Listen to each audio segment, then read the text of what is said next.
The Leviathan, Leviathan, Hebrew, Romanized, Leviathan, Greek, Leviathan, is a sea serpent demon noted in theology and mythology. It is referenced in several books of the Hebrew Bible, including Psalms, the Book of Job, the Book of Isaiah, and the pseudepigraphical Book of Enoch. The Leviathan is often an embodiment of chaos, threatening to eat the damned when their lives are over. In the end, it is annihilated. Christian theologians identified Leviathan with the demon of the deadly sin envy. According to Ophite diagrams, the Leviathan encapsulates the space of the material world. In Gnosis, it encompasses the world like a sphere and incorporates the souls of those who are too attached to material things, so they cannot reach the realm of God's fullness beyond, from which all good emanates. In Hobbes, who draws on Job chapter 41 verse 24, the Leviathan becomes a metaphor for the omnipotence of the state, which maintains itself by educating all children in its favor generation after generation. This idea of an eternal power that feeds on its constantly growing citizens is based on a concept of education that mechanically shapes memory. It too is based on a good-evil dualism, a hypothetical natural law according to which man is a wolf to man, and the pedagogically mediated laws of the state as Leviathan for the purpose of containing such frightening conditions. The Leviathan of the Book of Job is a reflection of the older Canaanite Lotan, a primeval monster defeated by the god Baal-Hadad. Parallels to the role of Mesopotamian Tiamat, defeated by Marduk, have long been drawn in comparative mythology, as have been wider comparisons to dragon and world serpent narratives, such as Indra slaying Vrtra or Thor slaying Jormungandr. Leviathan also figures in the Hebrew Bible as a metaphor for a powerful enemy, notably Babylon, Isaiah chapter 27 verse 1. Some 19th century scholars pragmatically interpreted it as referring to large aquatic creatures, such as the crocodile. The word later came to be used as a term for great whale and for sea monsters in general. Etymology and origins. Gesenius, among others, argued the name was derived from the root lwh to twine, to join with an adjectival suffix, for a literal meaning of wreathed, twisted in folds. If it exists, the adjectival suffix, as opposed to, is otherwise unattested except perhaps in Nehushtan, whose etymology is unknown, though would also require explanation, as Nechushtan is formed from Nesoet and Leviathan from Livea.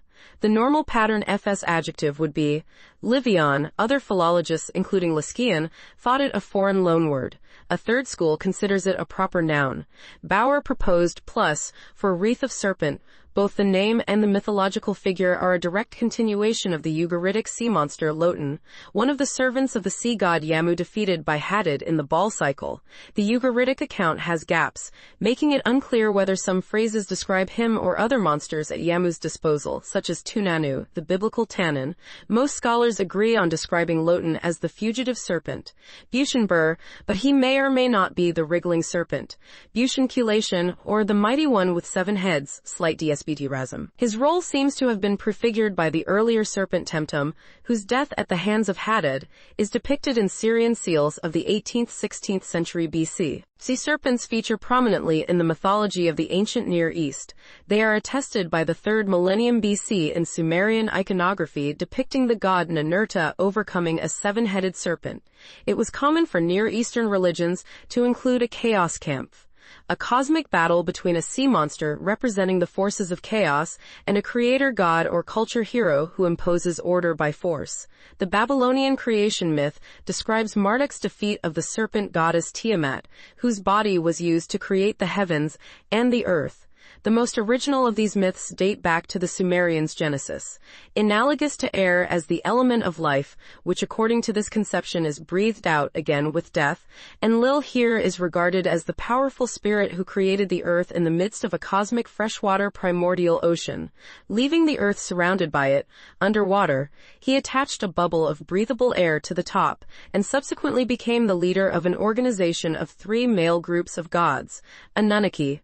Specializing in different areas, they transformed the Mesopotamian steppe Eden into a fertile cultural landscape. They was accompanied by the 7 divine wombs under the leadership of the primordial Mother Earth Ninursag, who took on the important task of reproduction. This oldest known advanced civilization of mankind emerged during Neolithic Revolution. The seeds of biblical Genesis developed with it. Not only the creation of the world, the Garden of Eden, and the production of a first human couple originate from there, but also the flood, which Enlil unleashes by opening the gates to the cosmic primordial ocean embedded in sky. Background to these narratives summarized in the Athraeus epic is an increasing overpopulation on part of the humans original created as labor slaves, and other possibly real catastrophes. Epidemics, megafloods due to melting of glacial ice sheets, which the few survivors, like Noah's family, interpreted as attempts at destruction intended by the angry gods. This and the story that Noah, Anthrahasis was a pious priest, strengthened the view of Leviathan as a cosmic sea dragon. Tanakh, the Leviathan, specifically is mentioned 6 times in the Tanakh. Job chapter 41 verses 1 to 34 is dedicated to describing him in detail. Behold, the hope of him is in vain. Shall not one be cast down even at the sight of him? Included in God's lengthy description of his indomitable creation is Leviathan's fire-breathing ability, his impenetrable scales, and his overall indomitability in Job 41. In Psalm chapter 104, God is praised for having made all things, including Leviathan. And in Isaiah chapter 27 verse 1, he is called the tortuous serpent, who will be killed at the end of time. The mention of the tannins in the Genesis creation narrative, translated as great whales in the King James Version, in Job, and in the Psalm do not describe them as harmful, but as ocean creatures who are part of God's creation. The element of competition between God and the sea monster, and the use of Leviathan to describe the powerful enemies of Israel, may reflect the influence of the Mesopotamian and Canaanite legends or the contest in Egyptian mythology between the Apep snake and the sun god Ra. Alternatively, the removal of such competition may have reflected an attempt to naturalize Leviathan in a process that demoted it from deity to demon to monster. Judaism, later Jewish sources describe Leviathan as a dragon who lives over the sources of the deep and who, along with the male land monster Behemoth, will be served up to the righteous at the end of time. The Book of Enoch 67-9 describes Leviathan as a female monster dwelling in the watery abyss, as Tiamat, while Behemoth is a male monster living in the desert of Dunedin, east of Eden. When the Jewish Midrash explanations of the Tanakh were being composed, it was held that God originally produced a male and a female Leviathan, but lest in multiplying the species should destroy the world, he slew the female, reserving her flesh for the banquet that will be given to the righteous on the advent of the Messiah. A similar description appears in Book of Enoch 60-24, which describes how the Behemoth and Leviathan will be prepared as part of an eschatological meal. Rashi's commentary on Genesis chapter 1 verse 21 repeats the tradition, the sea monsters, the great fish in the sea, and in the words of the Aggadah, BB 74b, this refers to the Leviathan and its mate, for he created them male and female, and he slew the female and salted her away for the righteous in the future, for if they would propagate, the world could not exist because of them. Is written, i.e. the final yud, which denotes the plural, is missing, hence the implication that the Leviathan did not remain 2, but that its number was reduced to 1. From General Rabbah 7-4, Midrash Chaseroth v. Theroth, Batei Midrasheth, Volume 2, page 225. In the Talmud Baba Bathra 75, it is told that the Leviathan will be slain and its flesh served as a feast to the righteous in the time to come, and its skin used to cover the tent where the banquet will take place. Those who do not deserve to consume its flesh beneath the tent may receive various vestments of the Leviathan varying from coverings, for the somewhat deserving, to amulets, for the least deserving. The remaining skin of the Leviathan will be spread onto the walls of Jerusalem, thereby illuminating the world with its brightness. The festival of Sukkot, festival of booths, therefore concludes with a prayer recited upon leaving the sukkah, booth.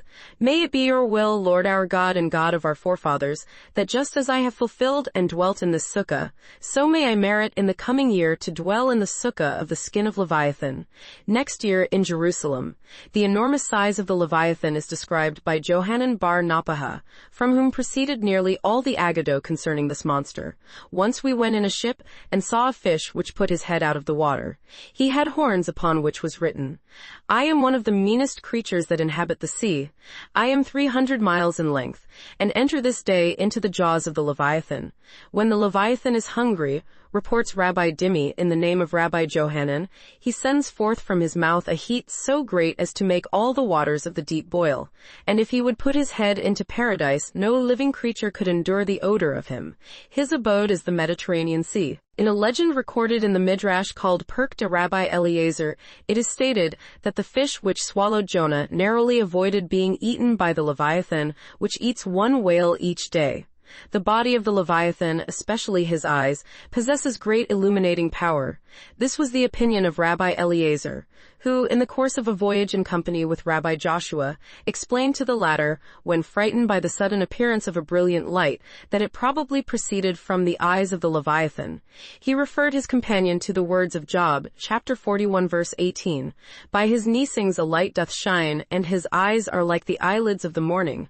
However, in spite of his supernatural strength, the Leviathan is afraid of a small worm called kilbut, which clings to the gills of large fish and kills them. In the 11th century Piyut, religious poem Akdamet, recited on Shavuot, Pentecost, it is envisioned that ultimately God will slaughter the Leviathan, which is described as having mighty fins, and therefore a kosher fish, not an inedible snake or crocodile, and it will be served as a sumptuous banquet for all the righteous in heaven. In the Zohar, the Leviathan is a metaphor for enlightenment.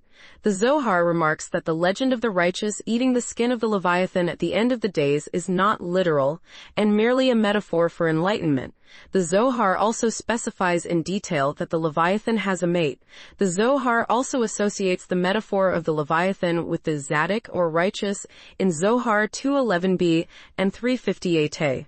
The Zohar associates it with the briach, the pole in the middle of the boards of the tabernacle in Zohar 220a. Both are associated with the Sephirah of Yesod. According to Abraham Isaac Cook, the Leviathan, a singular creature with no mate, its tail is placed in its mouth, Zohar twisting around and encompassing the entire world. Rashi on Baba Batra 74b projects a vivid metaphor for the universe's underlying unity. This unity will only be revealed in the future, when the righteous will feast on the Leviathan. Christianity. Leviathan can also be used as an image of the devil, endangering both God's creatures by attempting to eat them, and God's creation by threatening it with upheaval in the waters of chaos. A dragon, drakon, being the usual translation for the Leviathan in the Septuagint, appears in the book of Revelation. Although the Old Testament nowhere identifies the Leviathan with the devil, the seven-headed dragon in the book of Revelation is. By this, the battle between God and the primordial chaos monsters shifts to a battle between God and the devil. Only once, in the book of Job, the Leviathan is translated as sea monster, ketos. In the following chapter, a seven-headed beast described with the same features as the dragon before rises from the waters, endowing a beast of the earth with power. Dividing the beasts into monster of water and one of dry earth is probably a recalling of the monstrous pair Leviathan and Behemoth. In accordance with Isaiah chapter 27 verse 1, the dragon will be slain by God on the last day and cast into the abyss. The annihilation of the chaos monster results in a new world of peace without any trace of evil. Jerome comments on Psalm chapter 104 verse 26 that, "This is the dragon that was cast out of paradise, that beguiled Eve, and is permitted in this world to make sport of us. How many monks and clerics has it dashed headlong? They all look to you to give them food in due time, for all the creatures of God live at his bidding." Peter Binsfeld classified Leviathan as the demon of envy, as one of the seven princes of hell corresponding to the seven deadly sins.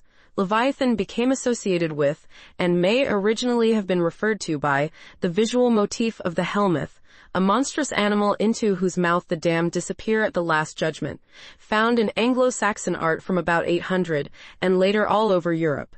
The Revised Standard Version of the Bible suggests in a footnote to Job, chapter 41 verse 1, that Leviathan may be a name for the crocodile, and in a footnote to Job, chapter 40 verse 15, that Behemoth may be a name for the hippopotamus.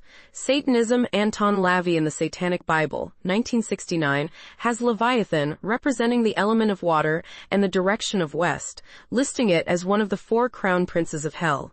This association was inspired by the demonic hierarchy from the Book of the Sacred Magic of Abramelin the Mage. The Church of Satan uses the Hebrew letters at each of the points of the sigil of Baphomet to represent Leviathan.